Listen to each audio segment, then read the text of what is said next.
Let's all do something good today. Hey y'all, welcome to Dad Does Dinner. I'm Chase, and today we're going to be cooking up some fish Creole. Now I know my last two episodes have been kind of lengthy, and y'all are probably looking forward to a short one. And it just so happens my friend, colleague, fellow director, and sometimes work wife, Emmy, asked for me to do something that's a little quicker to fix. She don't want to spend a whole lot of time prepping in the kitchen. You probably don't either. It's something I don't mind to do. But occasionally when life is back to normal around here, then yeah, we'll spend about an hour putting together something quick for dinner, maybe even less time.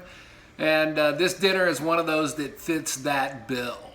So I promise not to torture you this episode while you watch me cut up all the vegetables for a salad or some other nonsense like that. So this is a recipe that I picked up while I was living in Louisiana, where lots of Creole and Cajun cooking abounds. Creole cooking a lot of times includes tomatoes, and this is a dish that includes tomatoes, the Creole spices, the Louisiana trinity of bell pepper, onion, and celery, plus some garlic. So first thing I'm gonna do, I'm gonna turn my pan to a medium low, and to that I'm gonna add, maybe a teaspoon or so of olive oil. Don't need a whole lot in there. While that's heating up, I'm gonna put some green beans into the oven. Now the green beans, this is the vegetable that I'm serving with this. You could do something that's a little faster prep on this. Now the green beans, I simply wash them, snip the ends, put them in a pan with 3 strips of homemade bacon that I finely diced and an onion. Hit it all with olive oil and about a teaspoon of salt, and this is going to go into a 450 degree oven for I think 15 to 20 minutes, may take just a little bit longer. Here's a tip for dicing up your bacon. If you put your bacon in the freezer for about 15 minutes, that'll firm it up and make it real easy to dice. So put that in the oven. While that's going on, I got my oil heating up in the pan. Normally with this dish, I will just chop up fresh garlic and saute that with my other vegetables. But I've noticed that the garlic, it's really in season right now, and the garlic that I've been getting at H-E-B, it's really strong, and it's got a sharpness to it if I don't cook it in something that's kind of going low and slow for a while. So what I did for this is I roasted my garlic ahead of time. To roast the garlic, you just cut off the top of a whole head of garlic, drizzle with a little bit of olive oil, sprinkle with just a touch of salt. Your toaster oven or regular oven at 350 degrees for 30 to 40 minutes. I'm also going to serve this with some quinoa. Quinoa is a quick and easy fix as well. So for my quinoa, I've got 2 cups of chicken stock. You can use water, but I always recommend using chicken stock when a recipe calls for water. And 1 cup of quinoa. Into this, I'm also gonna add some almonds, a couple tablespoons of almonds. Those almonds bring that nice nutty flavor as well as a good texture. And I'm also gonna add some cherries to it that have been dried and slightly sweetened. So, about that many cherries. That goes on high. All right, my oil's just starting to shimmer in the pan. I've got another saute pan over here. As y'all know, I like my dishes kind of spicy, so I'm gonna add some peppers to that pan that I'm not gonna put in this pan, so I can separate and have a couple of servings of the fish which are pretty spicy and a couple of servings of the fish which aren't. So I've diced up a medium-sized onion, a bell pepper, and a stalk of celery to a pretty, what I would call a medium fine dice.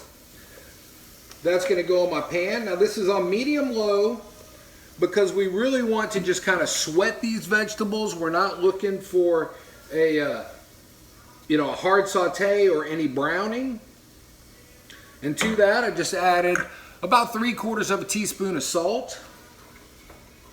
And I'm going to let this get going a little bit. So if you're already thinking, look, I want this to be quick, I don't want to spend time chopping up an onion, bell pepper, and celery, and I get that and understand it. You know, I'm pretty good with my knife skills, but I'm not fast at all. And you know, all this chopping, it does take a little while. Well, I know at our local H-E-B, you can buy this already diced up and pre-chopped and ready to go. They chop it themselves, they throw it in, there's nothing added. It's just the chopped vegetables. So you can buy that already chopped, save yourself, I don't know, 30 minutes of chopping or however long it takes you.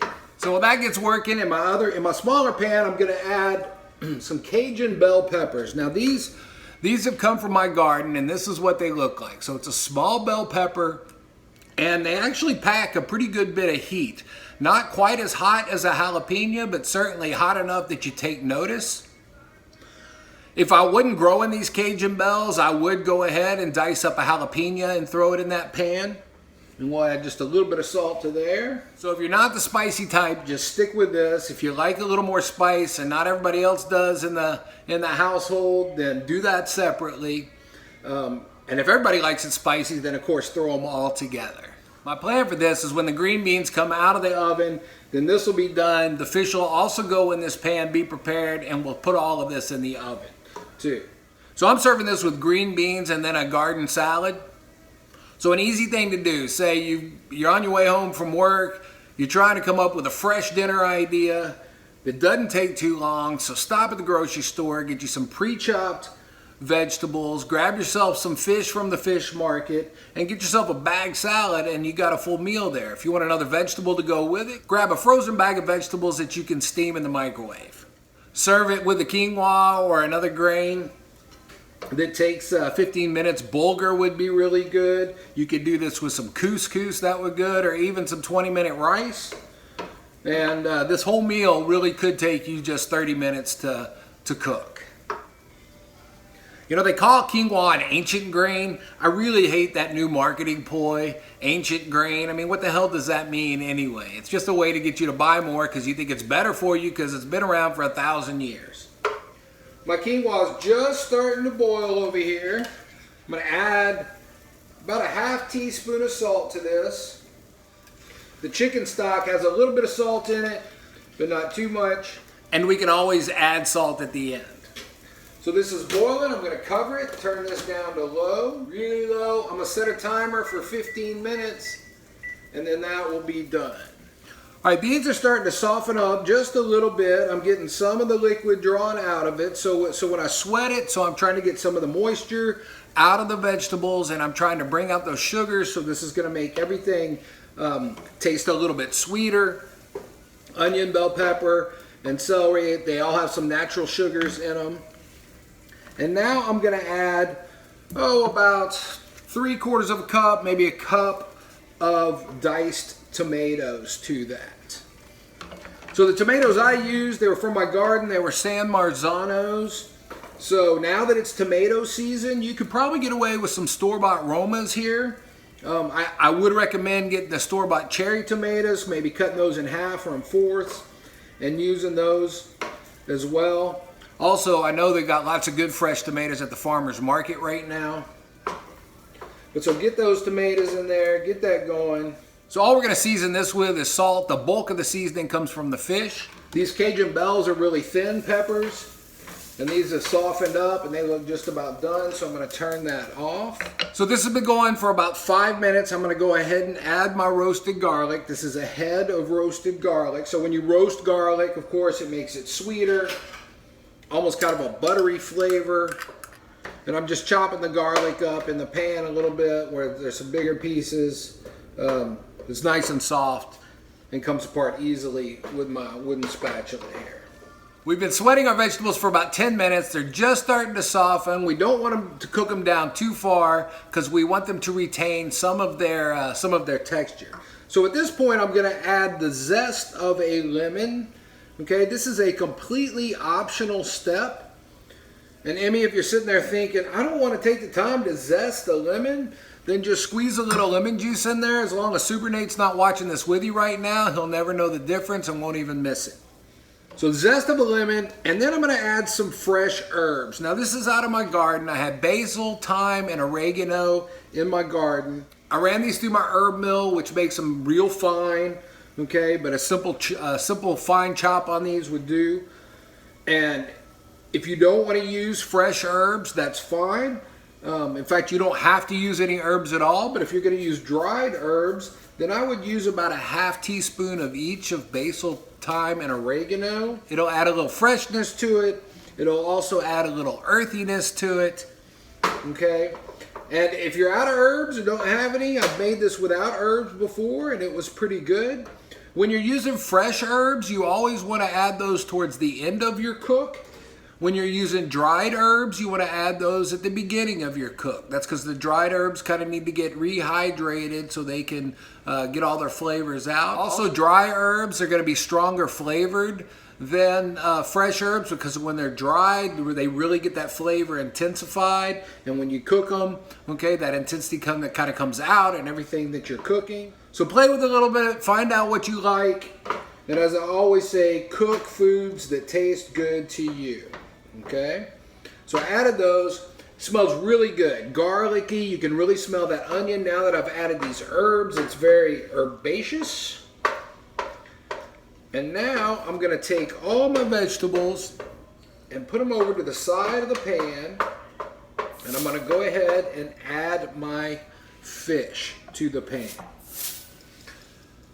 So the fish I'm using, if you remember from the fried fish episode, this is that same fish. It's that hybrid bass I caught in Lake Conroe. Almost any type of fish will work in this dish. My favorite, speckled trout when I go fishing in Louisiana. So I've made this with this hybrid bass. I've made it with speckled trout. I've made it with redfish. I've made it with mahi-mahi.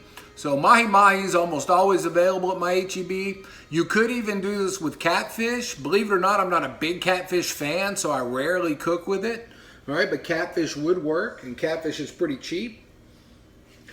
So I'm going to go ahead and put this in my pan. And now I'm going to give it a light brush of olive oil, so just a little olive oil drizzle. And I'm going to brush that. Normally I use butter when I do this brushing here, but I'm using olive oil because Amanda's gone dairy free and we all have to suffer. There's no danger of me getting in trouble for saying that because I don't even think she watches anymore. All right, so we're brushed with olive oil and now I'm going to season this with Tony Chachere's Creole seasoning. I love Tony Chachere's. I mean, I could literally eat it on anything that I use salt on. It's a little bit spicy, salt, pepper, paprika, all kinds of different spices, herbs and spices in here. It's really good.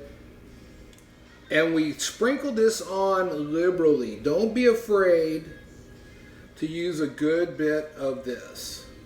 And if you are just spice averse, this has a little bit of heat. I promise you it's not much, but if that's just absolutely not your thing, then a liberal dose of salt and pepper would work here too. Wouldn't be quite fish Creole then, but if that's more of your taste, then do it that way. Okay, so when I say liberal there, you get a good look at that. So now what we do is we cover our fish in our vegetables. So I've covered my fish and my vegetables, and then on two of these pieces I'm gonna add these Cajun bell peppers. And one of the reasons I went with yellow bells as opposed to red bells is so I could see the difference in the ones with the Cajun bell peppers and the ones without the Cajun bell peppers. Remember, if you're sensitive to bell peppers a little bit, and some of you have some stomach sensitivity to them, the stoplight peppers, the yellow, the red, and the orange peppers, those are milder than the green peppers. All right, that was 15 minutes. So our quinoa has absorbed all the liquid. And it's done. Those cherries have plumped up a little bit. So those cherries, it's kind of like a nice surprise as you're eating this. It gives you a little sweetness, a little chewiness. We got our almonds in there for a little bit of texture. So that really helps out our quinoa. Dried apricots work real well in quinoa too. Any type of nut. I do this with pecans, pistachios. Pistachios are real good. So I'm gonna taste this for seasoning. Then needs just a touch more salt, some pepper, stir and fluff, and we'll let that hold till we're ready to eat. So after 20 minutes, my green beans are done. You see the bacon has rendered, cooked. A little bit of caramelization has taken place on those green beans, not a whole lot. It's a little bit different than the cauliflower that we did the other day. We're not looking for a whole lot of caramelization, just for them to draw up just a little bit. And maybe a couple of them are turning brown on the ends, and that's fine. So this was on 450. I'm turning this down to 350. And then my fish is gonna go in. And that should take right at 15 minutes. So the thickness of your fish is gonna really determine your cook time. Half-inch fish cook about 15 minutes. Some of that was just a little bit thicker than a half-inch. So I'm thinking between 15 and 20 minutes, okay? So remember, fish only tastes fishy if one, it's bad fish, or two, you have overcooked it, okay? So this should be nice, light, flaky, have a good clean taste that ends up tasting really fresh. So if you happen to be new to Dad Does Dinner, which I don't even know how that's possible at this point, but if you are, make sure you give me a like on my Facebook page, and that way you can follow all the things that I do. You can like and subscribe to my YouTube page, Dad Does Dinner, or hit me up over on Instagram at dad.does.dinner. I kind of think at this point I'm down to 4 to 6 regular viewers. I know I got my super fans, Super Nate and Emmy, my buddy Mike, who kind of watches because he just feels obligated to at this point because we kind of started this stuff together. I got the Q brothers, I think, who tune in occasionally or maybe just tell me that they do. And then my sister-in-law's mom seems to be a really big fan too. She really likes the pot roast, has made that several times. I know she watched the pork chop episode the other day. And her name's Beth. And Beth also gave me a good tip about how to de-seed cucumbers. Cut them in half and run a spoon down the length of the cucumber. That's a great way to take out the seeds of the cucumbers. I tend to cut them into fourths and then run my knife over the seeded part. Either way works great, but thanks for that tip, Beth, and I appreciate you watching. So we just got word that our schools here in Montgomery are definitely going to start out the year online. Everybody's going to be online for the first 4 weeks of school, and after 4 weeks, they're going to get the option of either being in person or staying online. So that's some news to us. I know one of my sons was disappointed. The other one, he was fine with it. So my older son actually likes all the social interaction like I do. My younger son, he's born for social distancing and is happy to stay in his room probably for the rest of his life. I had a shout out to my super fans, Emmy and Super Nate, who watch and comment, and I appreciate the support that I get from you. And then, of course, my buddy Mike at One Arm Brewing and Barbecue. He and his crew are always doing good work there in San Angelo, helping out with the food bank. I know Mike also volunteers his time with the church, putting together the Zoom audio and video. So good work he's doing there. One Arm Brewing and Barbecue. It's the mini micro brewery, home of the all-you-can-eat endless sausage platter. I mentioned the last episode, Mike and I are planning on doing battle pasta. We're trying to put the final touches on when that's going to happen. And here I'm just plugging along, doing what I do. I always believe that it's always good to reach out and help somebody else, especially when you're not feeling good yourself. Reach out and help somebody else. It really makes a difference. I do also know that Pastor David drops in occasionally and has a listen, at least long enough to shoot me a message that, hey, quit using that cheap microphone that's in your phone, and why don't you upgrade to an external microphone. So Pastor David, if you're out there, shout out to you too.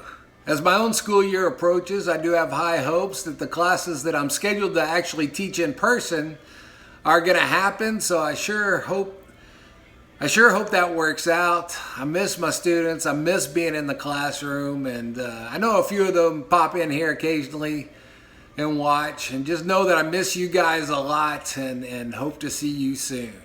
I mentioned the last episode that me and the Q brothers are on a weight loss challenge. Well, the first couple of days have gone pretty well for Kevin and I. We both lost between 5 and 6 pounds, and while that may sound impressive, what that really means is that we have really been eating like crap and a couple of days of healthy eating, and our bodies are kind of going, whoo, thank you. We appreciate that. Now Kyle, I don't know if he has a chance or not because he's on the Whataburger diet, so we'll see. In fact, he joined Gold's Gym and they said, enjoy your workout. And he turned around, walked out right after he joined and went straight to Whataburger, and he hadn't been back to the gym since. You keep that up, Kyle. While the fish has been cooking, I can't help myself. I've been snacking on these green beans. And the homemade bacon that I made, it's a lot smokier than what you're going to find in the grocery store. And that's really permeated the green beans, and between the smokiness, the saltiness, the sweetness of the onions, they are really a delight to eat. It's been 15 minutes, so let's pull this out of the oven, make sure it's done. That lemon zest really is popping. So I'm gonna go to my thickest piece of fish. I'm gonna put my fork in it and maybe even cut. And it looks like we can use about 2 to 3 more minutes. So I'm gonna do that.